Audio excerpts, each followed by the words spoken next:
Hi, good evening. మళ్ళీ నేను మాట్లాడి ఈరోజు ఎందుకు మళ్ళీ మీ ముందరికి రావాల్సి వచ్చిందంటే the way it went on today. గౌరవ సుప్రీంకోర్టు సిజే గారు మామూలుగా పిల్ వేసిన తర్వాత ఆయన దగ్గరికి వెళ్తుంది ప్లీ. అది ఎమర్జెన్సీ అయితే ఆయన మళ్ళీ ఇమ్మీడియట్గా ఉంటే నెంబర్ వేసి హీరింగ్కి వస్తుందన్నమాట. కానీ ఇక్కడ వేసిన దానికి ఆయన మాట్లాడిన మాటలు, please don't waste our time, we don't have time to watch these videos. అంటే మొన్న జరిగిన దానిలోకి ఏ విధంగా జంతర్ మంతర్లో జరిగిందో మనందరికీ తెలిసినదే. ఓవరాల్ దేశవ్యాప్తంగా కూడా అందరూ కూడా దాని మీద మాట్లాడుతున్నారు. అక్కడ కొంతమంది పోలీసులు వాళ్ళు యూనిఫామ్లో ఉన్న వాళ్ళు కొంతమంది ఉన్నారు, వాళ్ళ పేర్లు వాళ్ళ డెసిగ్నేషన్ లేకుండా. కొంతమంది యూనిఫామ్ లేకుండా కూడా కొంతమందిని కొట్టడం మనం చూసినాం. అది విజిబుల్గా అందరికీ కనపడింది. డ్రెస్సులు వేసుకొని రెగ్యులర్ డ్రెస్సులు వేసుకున్నారు, యూనిఫామ్ వేసుకున్న వాళ్ళు వాళ్ళ దగ్గర బ్యాడ్జ్ లేదు. ఒక ఆర్పీఎఫ్ ఆమె హైయర్ అఫీషియల్ ఏం చెప్పింది, ఎందుకు చెప్పి వేసుకోలేదు అంటే వేడుంది కాబట్టి నేమ్ బ్యాడ్జ్ వేసుకోలేదని చెప్పినారు. ఎంత దిగజారిపోయిందో అర్థం చేసుకో. దాని మీద ఇమ్మీడియట్గా విచారణ చేపట్టండి అనే దానికి అడిగితే వి డోంట్ హ్యావ్ టైం. ఈ వర్డ్ చరిత్రలో నిలిచిపోతుంది. రేపు పొద్దున మామూలుగా రాస్తూ ఉంటారు కదా, చరిత్రలో రాయదగ్గ అంశంలో ఈ దేశ రాజకీయాలు మారిన దానిలో చూస్తే వి డోంట్ హ్యావ్ టైం అనేది చిరస్థాయిగా నిలిచిపోతారు. దెన్ ఎవరికి టైం ఉన్నట్టు?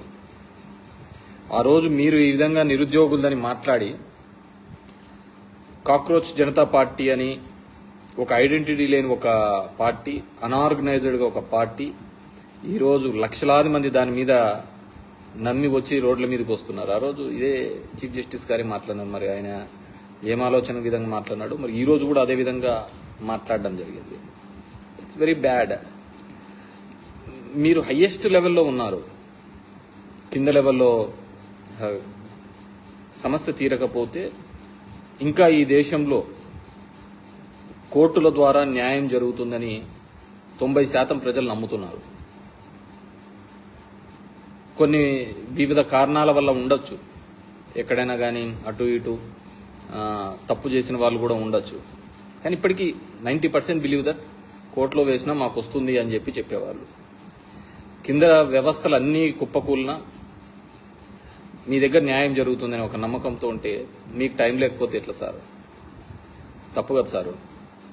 మీకే టైం లేకపోతే గవర్నమెంట్లో ఉన్న వాళ్లకు, వీళ్లకున్న ప్రభుత్వాలకు టైం లేకుండా నెగోషియేషన్స్ కూర్చొని మాట్లాడడానికి వాళ్లకు టైం లేకపోతే ఇంకెవరికి టైం ఉన్నట్టు? ఈ దేశంలో జరుగుతున్న ఆక్రందనలు వినడానికి ఎవరికి టైం ఉన్నట్టు? పాలకుడికి టైం లేదు, న్యాయస్థానాలకు టైం లేకపోతే ఇంకెవరికి లేనట్టు. So it's very bad. ఎందుకో కానీ అలా మాట్లాడి ఉండకూడదని చెప్పి చాలామంది యొక్క భావన. మరి ఆయన ఎందుకు మాట్లాడుతున్నాడు? అప్పుడు కాక్రోచెస్ లాగా నిరుద్యోగులను అన్నదాని విషయంలో కావచ్చు, ఇప్పుడు అన్నదానుల విషయంలో కావచ్చు, ఎందుకు ఆ విధంగా మాట్లాడుతున్నాడు? మొన్న కూడా ఒక లాయర్ కూడా కోర్టులో అలా మాట్లాడిండకూడదు, ఆయన కూడా ఆ విధంగా వచ్చి అక్కడ మాట్లాడడం జరిగింది. సో ఎవరో ఒకరు రావాలి కదా, safe guard of the people. జరుగుతున్నది మొన్న జరిగిన నీట్ లీక్లో ఉన్నారు, మళ్ళీ ఎగ్జామ్ రాసినారని చెప్పి అర్నబ్ గారు ఎక్కడో చెప్పి విన్నాను. ఎస్, ఎగ్జామ్ రాస్తూనే ఉన్నారు, లీక్ అవుతోంది, రాస్తున్నారు. సిబిఎస్ఈ 115 సార్లు లీక్ అయింది, మళ్ళీ ఎగ్జామ్స్ పెడుతున్నారు. కానీ ప్రిపేర్ అయిన పిల్లవాళ్ళ వాళ్ళ భవిష్యత్తు ఏమిటి అని చెప్పేసి ఆ భవిష్యత్తు కోసమే పోరాడుతున్నారు, ఆ భవిష్యత్తు కోసమే ఇవన్నీ చెప్తున్నారు. వాటి ఖచ్చితంగా అండగా ఉండాల్సిన ఆలోచన ప్రభుత్వాలకి ఉండాలి. అది లేదు కాబట్టి మీ దగ్గరికి రావడం జరిగింది. సో అది బాధాకరమైన విషయం మీరు మాట్లాడిన మాట. నేను నిన్న కూడా చెప్పినాను, మన సౌత్ ఇండియాలో దీని గురించి పెద్దగా కూడా ఎక్కడే కానీ నిరసనలు తెలపడానికి ఎందుకో ముందుకు రావటం లేదు. వివిధ కారణాలు ఉండొచ్చు. నేనైతే ఆంధ్రప్రదేశ్కు సంబంధించి, తెలుగు రాష్ట్రాలకు సంబంధించి ఇప్పుడో మన రాజకీయాలు క్యాస్ట్ అండ్ క్యాష్ మీద వెళ్ళిపోయినాయి. ఎవరైతే ఉన్నారో కార్పొరేట్ వాళ్ళు, అదేవిధంగా ఎవరైతే ఏ కులం ఓట్లు ఎక్కువ ఉన్నాయో క్యాస్ట్ వాళ్ళని ఇచ్చుకుంటూ పోవడంతోనే ఈ సమస్య తయారైందని అనుకుంటున్నాను. కార్పొరేట్లో రావడం వల్ల జనం సమస్యల మీద మాట్లాడేవాడు, మాట్లాడిచ్చేవాడు లేడు. నేను చాలా వీడియోస్లో కూడా ఇంతకుముందు చెప్పడం జరిగింది. యూనివర్సిటీ లెవెల్స్లలో, కాలేజ్ లెవెల్స్లలో ఎలక్షన్స్ ఉండాలి. ఆ విధంగా ఎలక్షన్స్ ఉంటే స్టూడెంట్ స్థాయి నుంచి కూడా నాయకత్వ లక్షణాలతో వస్తాయి. ప్రజా సమస్యల మీద అవగాహన వస్తుంది. ఆ అవగాహన మేరకు వాళ్ళు ఎమ్మెల్యేలో, ఎంపీలో ఇంకో స్థాయి పోయినప్పుడు ఖచ్చితంగా అక్కడ ప్రజలకు న్యాయం జరుగుతుందనే ఒక నమ్మకం వస్తుంది. యూనివర్సిటీ లెవెల్లలో మనము ఆ ఎలక్షన్స్ తీసివేయడం జరిగింది. ఇప్పుడు చంద్రబాబు నాయుడు అనుకోండి, ఆయన కూడా యూనివర్సిటీ లెవెల్లో లీడర్గా వచ్చిన అతనే కదా. ఇప్పుడు మా జిల్లాలో చూస్తే రవిరెడ్డి, అనంత వెంకటరామరెడ్డి, విశ్వేశ్వరరెడ్డి చాలా మంది కూడా ఆ విధంగా రావడం వల్ల ఏమవుతుందంటే సమాజం మీద అవగాహన, సమస్య మీద ఎలా ఫైట్ చేయాలని ఆ విధంగా రావడానికి ఉంటుంది. అది వదిలిపెట్టి ఎప్పుడైతే మనము డబ్బున్న వాళ్ళు లేకుంటే క్యాస్ట్ ఎక్కువ ఉందని చెప్పేసి టికెట్లు ఇచ్చుకుంటూ వస్తుంది, ఇది అన్ని పార్టీలకు చెందుతుంది. డెఫినెట్గా ఆ ఫైటింగ్ స్పిరిట్ అనేది తగ్గుతా పోతూ ఉంటుంది. ఇలాంటి సమస్యలు వచ్చినప్పుడు రోడ్ల మీదకి రాలేని ఒక పరిస్థితి ఏర్పడుతూ ఉంటుంది. మాట్లాడలేని పరిస్థితి, రోడ్ల మీదకి వచ్చేది వదిలేయండి, మాట్లాడలేని పరిస్థితి. ఉస్మానియాలో ఈరోజు చూశాను, కొంతమంది అక్కడ కూడా చేయడం. వీఆర్ నాట్ అగెన్స్ట్ ఒక ఇది కాదు, చర్చల ద్వారా సాధించలేదంటూ ఏమీ ఉండదు. మాట్లాడి ఒక చట్ట రూపంలో తీసుకొని వస్తే ఇంకొకసారి ఈ విధంగా ఉన్న వాళ్ళకి ఏదైనా ఒక అకౌంటబిలిటీ ఉంటుందనేది అందరూ కోరుకుంటున్న విషయం. ఉస్మానియాలో జరిగింది, మన ఆంధ్ర యూనివర్సిటీలో కూడా తొందరలోనే జరుగుతుందని నేను అనుకుంటున్నాను. ఎందుకంటే మిగతా యూనివర్సిటీలన్నీ డీమ్డ్ యూనివర్సిటీలు అయిపోయినాయి కదా, కాలేజీలంతా ఏమీ లేదు. అందరికి ఇప్పుడు చెప్తారు కదా, ఏదైనా ఉన్నామంటే ప్రాక్టికల్లో అది చేస్తాం, ఇది చేస్తామని. అదే మాట్లాడే తత్వం ఇది తగ్గిపోయింది. మావానికి కూడా చెప్పిన, మా కొడుకు కూడా పోయి ఢిల్లీకి పోయి అక్కడ వాళ్ళకు మద్దతు తెలిపిరా. ఇట్స్ నాట్ అగెన్స్ట్ ద గవర్నమెంటో ఇంకోటనో కాదు, దేశం కోసం, ఇక్కడ విద్యార్థుల కోసం. కార్పొరేట్ కబంధ హస్తాల్లో ఉన్నటువంటి ఈ విద్యా వ్యవస్థ, దీని నుంచి బయటకు వచ్చి ఒక మంచి విద్య, వైద్యం అందించే విధంగా దేశం ముందుకు అడుగులు వేయడానికి ఇలాంటి సమయంలో మనము భాగస్వాములు కావాలి, మనం దాని గురించి మాట్లాడాలి అనే ఉద్దేశంతోనే చెప్పడం జరిగింది. సో ఇప్పటికైనా సరే చీఫ్ జస్టిస్ గారు ఆ విధంగా మాట్లాడిన దానిలకు ఇమ్మీడియట్గా ఏదైతే ప్లీ వేసినారో దాన్ని ఇమ్మీడియట్గా తీసుకొని ఎక్కడైతే జరిగిందో, ఈ అన్యాయం ఎక్కడైతే జరిగిందో, ఎవడైతే అక్రమంగా వచ్చి చొరబడి ఆ పిల్లల్ని కొట్టడం జరిగిందో ఆ ఉద్యమాన్ని అణచివేయాలని చూసినారు. అణచివేసేదంటూ ఎక్కడ ఉండదు. ఇంకా మన దాంట్లో చాలా మేలు అనుకోవాలి.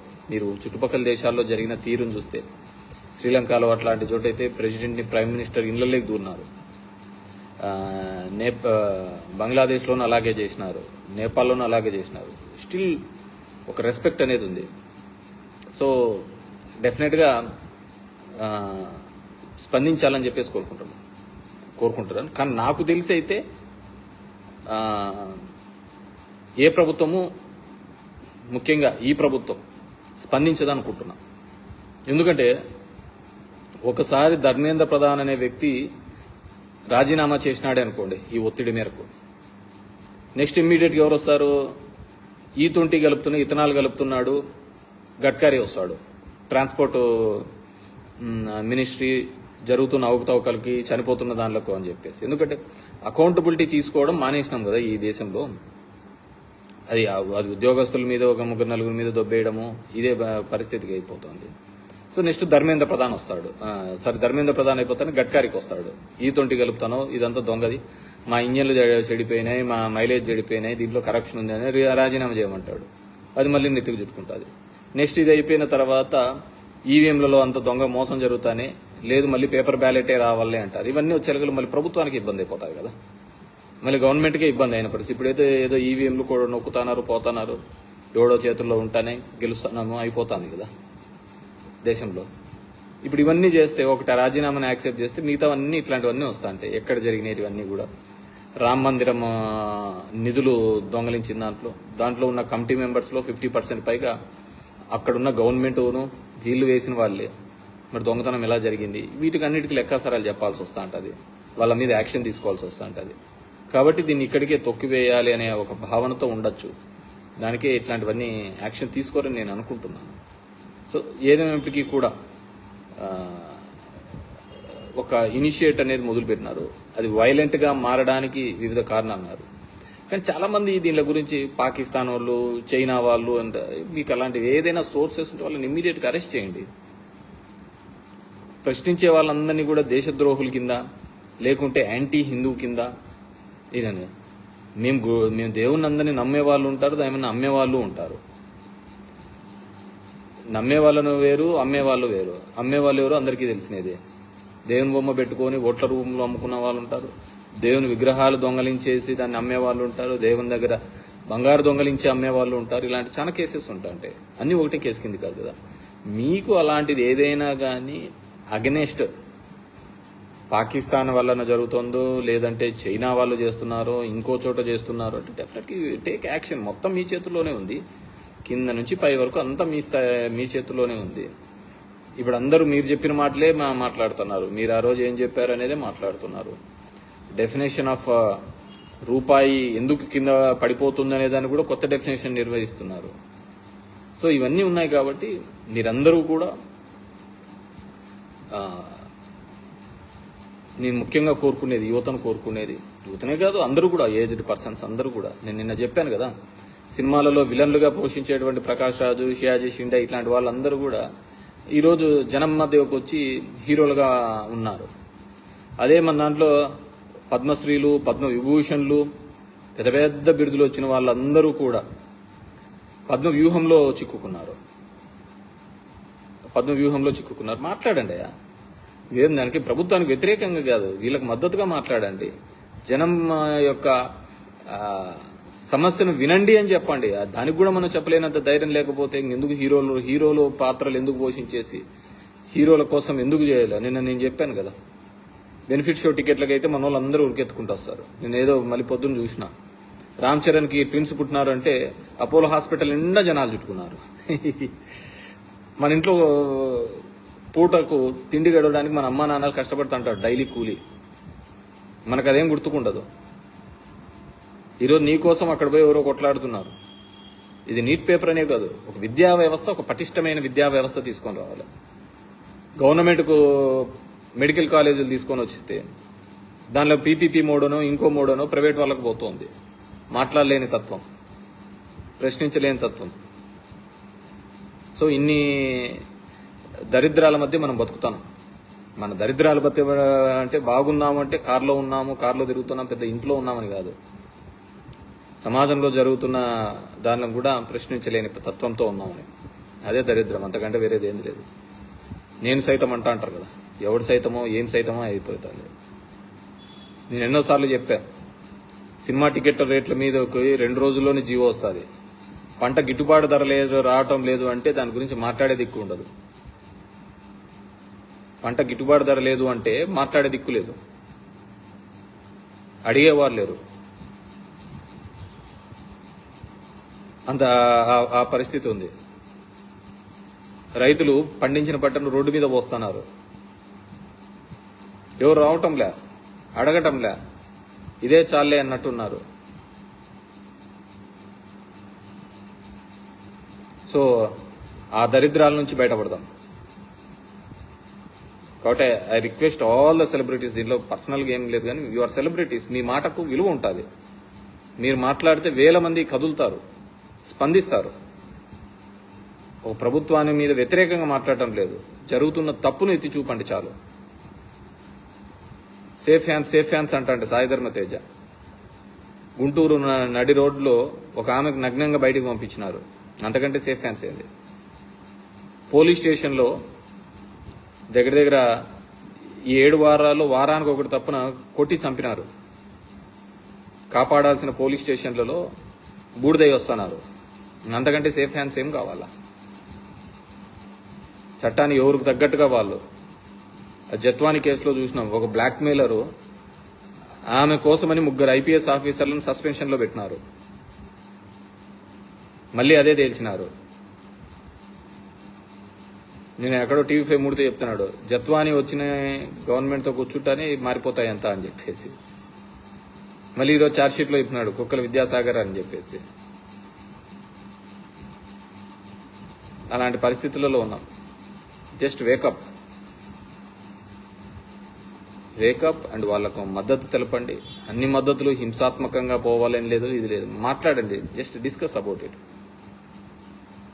ఇంకా మతం పేరు మీద ఓట్ల కోసము, రాముడి పేరు మీద, అల్లా పేరు మీద, జీసస్ పేరు మీద ఓట్లు అడుక్కోవడానికి కాకుండా చేసిన అభివృద్ధి మీద, చేయబోతున్న అభివృద్ధి మీద, ఈ దేశాన్ని ముందుకు ఏ విధంగా తీసుకోబోతున్నామనే దాని మీద మాట్లాడండి. దగ్గర 120 నుంచి 130 మంది ఇస్రోలో సైంటిస్టులు రాజీనామా చేసినారు. మళ్ళీ కేంద్రం ఒకటి ఇచ్చినాడు, ఆ విఆర్ఎస్ తీసుకోవడానికి కఠినతరం చేస్తూ కొత్తగా ఆర్డర్ ఇవ్వడం జరిగింది. ఇవన్నీ ఎందుకు జరుగుతాయి? కాబట్టి వీటి మీద కాన్సన్ట్రేట్ చేయాలని చెప్పేసి ఐ రిక్వెస్ట్. అండ్ సిజే గారు, సూర్యకాంత్ గారు, దయచేసి కమ్ టు రెస్క్యూ. బాధితుల తరపున నిలబడండి, వినండి. డోంట్ హ్యావ్ టైం అనేది ఇట్స్ వెరీ